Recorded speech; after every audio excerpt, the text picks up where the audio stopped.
दोस्तों, आप सभी को पता है कि के-पॉप में ना प्लास्टिक सर्जरी नाम की चीज बहुत ही ज्यादा फेमस है। और दोस्तों, सिर्फ और सिर्फ के-पॉप में नहीं बल्कि पूरे कोरियन कल्चर में आपको आधे से ज्यादा ऐसे लोग मिलेंगे जिनका फेस सर्जरी के बाद का ही है। के-पॉप में ये काफी बड़ा ट्रेंड है कि लोगों को ब्यूटी से बहुत ज्यादा बड़ा ऑब्सेशन है। दोस्तों, के-पॉप और कोरिया को लेकर ये चीज काफी फेमसली कही जाती है कि वहाँ पर आपको जॉब भी आपके लुक्स के बेसिस पर मिलता है। अगर कोई बच्चा ऐसा पैदा हो गया है जिसकी सूरत खूबसूरत नहीं है, तो फिर उसे अपनी खूबसूरती को बढ़ाना ही पड़ेगा, नहीं तो वो के-पॉप में या फिर कोरिया में सरवाइव ही नहीं कर सकता। और इसीलिए कोरिया को ना प्लास्टिक सर्जरी कैपिटल भी कहा जाता है और वहाँ पर बहुत ही सारे फेस ट्रीटमेंट्स और बहुत ही तरीके के सर्जरीज भी परफॉर्म करी जाती हैं। लेकिन दोस्तों, बीटीएस को लेकर भी कई बार ये बातें आती हैं और कई लोग कहते हैं कि बीटीएस के मेंबर्स की जो खूबसूरती है, उनकी जो स्मार्टनेस है, उनकी जो हैंडसमनेस है, वो रियल नहीं है।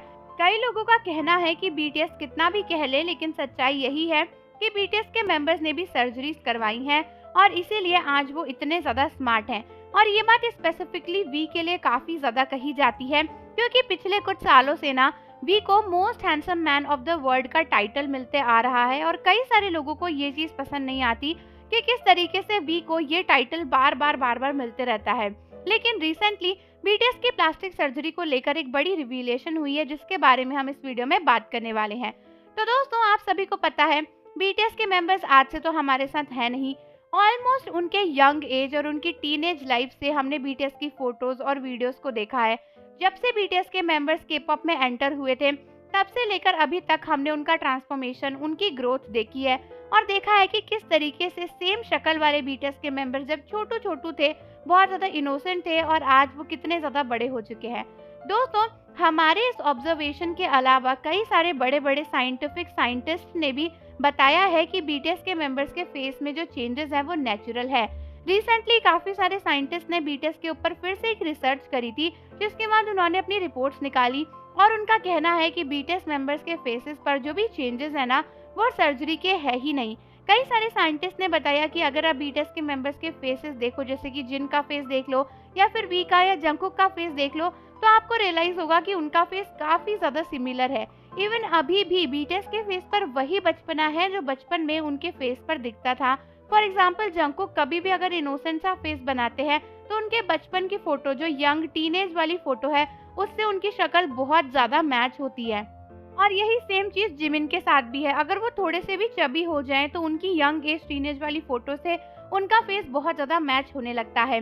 रिसेंटली जिन भी इसीलिए काफी वायरल हो रहे थे, क्योंकि कुछ फोटोज ऐसी थी जिसमें ना वो एकदम ऐसे लग रहे थे जैसे वो 2019-18 की फोटोज हो, और जेहोप भी वैसे ही लगते हैं।